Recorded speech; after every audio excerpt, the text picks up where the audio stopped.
Hello again, fellow do-it-yourselfers. Feeling a little better last couple days, so I thought we'd get started on this new project.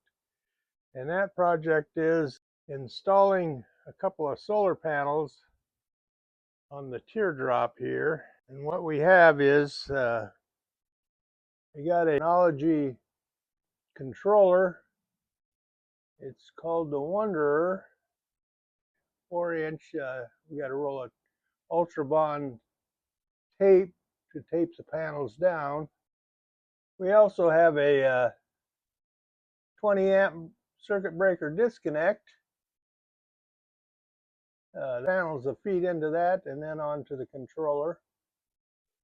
And we got these boards. They're fluted polypropylene, 24 by 36 inch, and those are to go under the solar panels. You can see the configuration there. It gives a little air gap between the hot aluminum top of the Teardrop and the solar panel. Okay, here are our two panels. They're top univ, I believe. 100-watt panels for a total of 200 watts. And we'll be placing those on top of the Teardrop. So if anybody's used these solar panels, give me a shout out in the comments how they worked for you. Okay, we've gotten in a few more parts to our Teardrop solar installation. We've got the red and black cables to run from the solar panels to the controller, actually to the circuit breaker and then to the controller. And we've got these tie wraps and mounting bases to tie them down. We were sent a pair of terminals for the solar, and then we have these Y connectors to connect the panels together and onto the circuit breaker. So, okay, we'll be leaving a parts breakdown and cost at the end of this video. So we'd appreciate it if you like, share, and subscribe. It really helps the channel. I just want to get an idea of the placement and see if there's room to fit these, and measure for length of the cables. So the plan is to place one in front and one in back, position here in front of the fan. Let's check for fit on these panels. It looks like they should fit fairly well. Have to cut them down a little. This would be placed behind, that would be placed behind the vent, and this one in front. And then the cabling will run down this side into the tongue box. So we have plenty of length on those. Our length on the cabling into the tongue box will be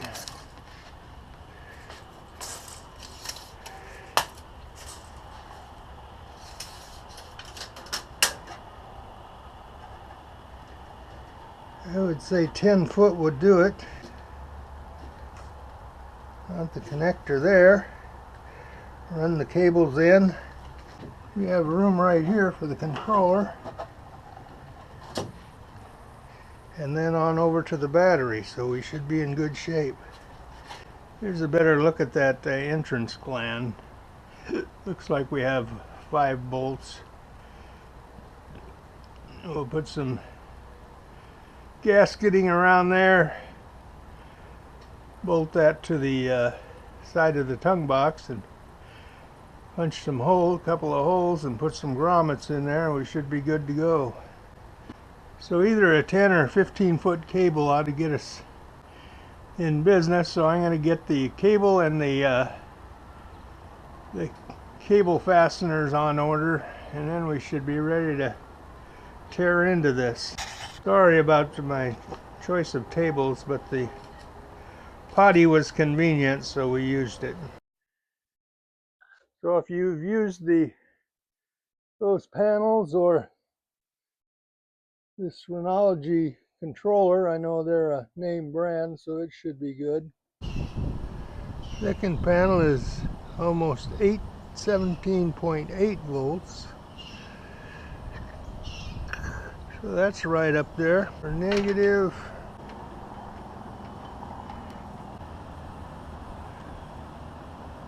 17.7 volts. So that's fairly good. Now we're going to clean the top, get ready for the placement of the panels. I got some of this glass cleaner that'll work for this, I imagine.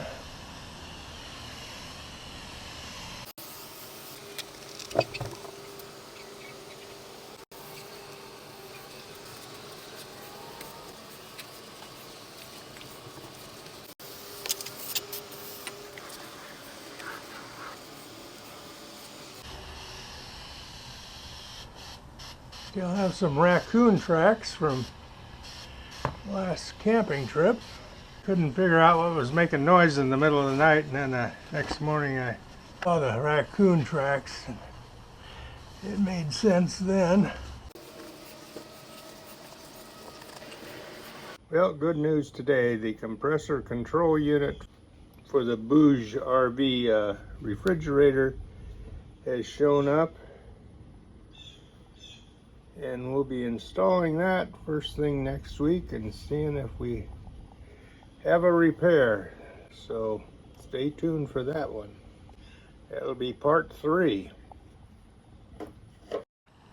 Okay, next we have to cut these sheets down to 23 1/4 to mount the panels on.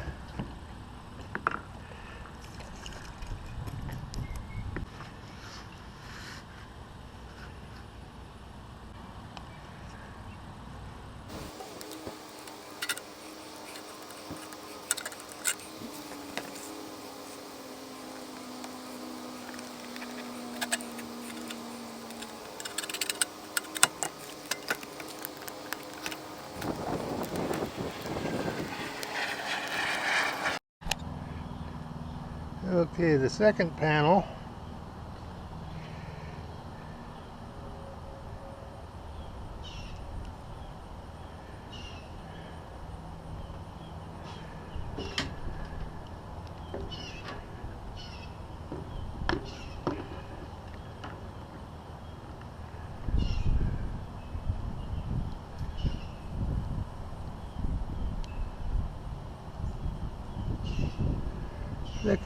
is almost 17.8 volts.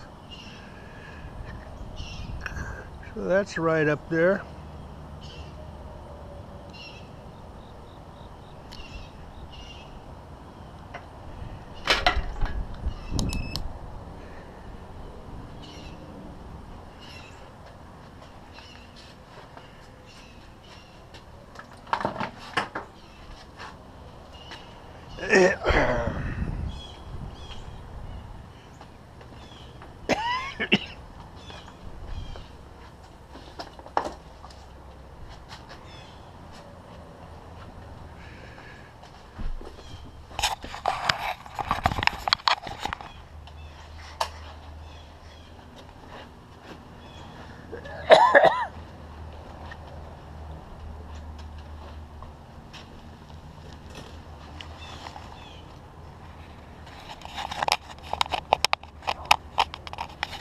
In the top, get ready for the placement of the panels. I got some of this glass cleaner that'll work for this, I imagine.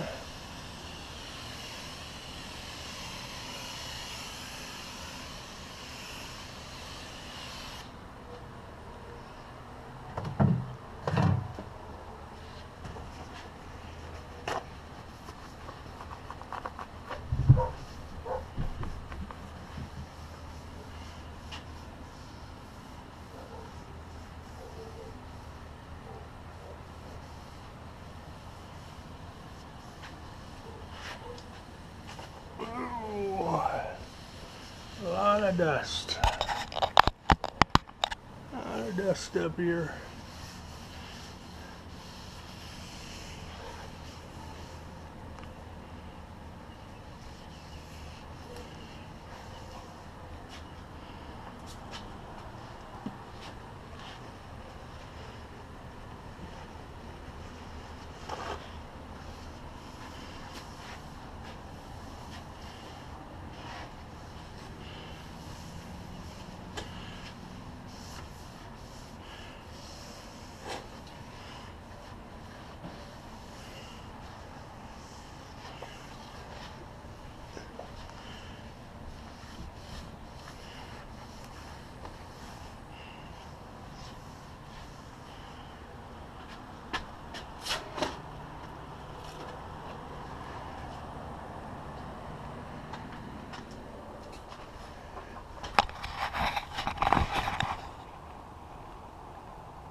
Okay, now we'll cut down the second panel.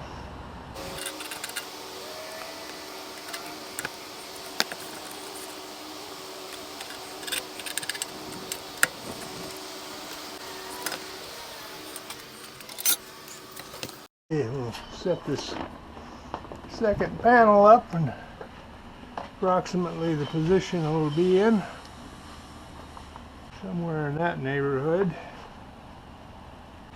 Now, some people have commented on Facebook that these flexible panels aren't any good, but what I'm looking at is something to run the BougeRV refrigerator when we're offshore power, and I thought these would be the ticket. This thing spends most of its time in the garage, out of the sun. So they say they usually last about 3 years, which wouldn't be bad. But I think with it spending most of its time garaged, it'll probably last longer than that. Like I said, they're a little over $60 a piece, so for that price, you can't complain too much. Next week we'll get them glued down and taped up, and get the cables run, get the other items mounted in the tongue box.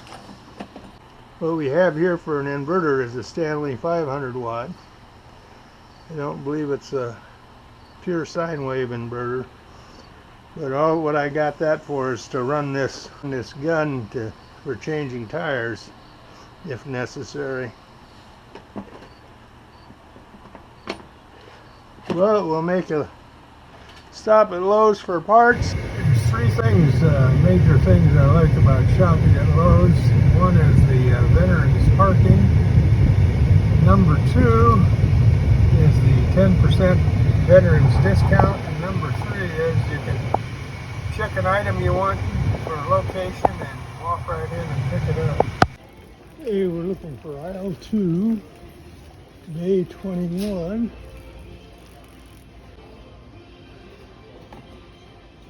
Okay, and here it is. Not the cheapest stuff in the world, but it's a GE silicone. Use that as our adhesive.